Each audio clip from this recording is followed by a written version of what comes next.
கலை நிறைந்தோர் உள்ளத்திலே கருணை உண்டு, கவலைகளை உணர்கின்ற பண்பும் உண்டு என்றார் டாக்டர் கலைஞர் அவர்கள்.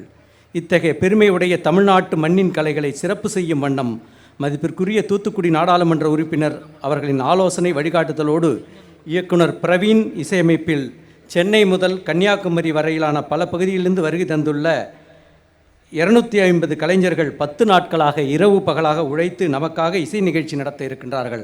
அதனை தொடங்கும் விதமாக மாண்புமிகு முதலமைச்சர் அவர்கள் தமிழ்நாட்டின் தொன்மையான இசைக்கருவியான பறையினை இசைத்து சென்னை சங்கமம் நிகழ்ச்சியினை தொடங்கி வைப்பார்கள். மாண்புமிகு முதலமைச்சர் அவர்களுடன் பத்மஸ்ரீ விருது பெற்ற வேலு ஆசான் அவர்களும் பறை இசைப்பார்கள். மாண்புமிகு தூத்துக்குடி நாடாளுமன்ற உறுப்பினர் அவர்களும் பறை இசைப்பார்கள்.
தமிழ்நாட்டின் தொன்மையான பறை இசையினை தமிழ்நாட்டின் முதல்வர் அவர்கள் இசைத்து இந்த நிகழ்ச்சியினை தொடங்கியிருக்கின்றார்கள்.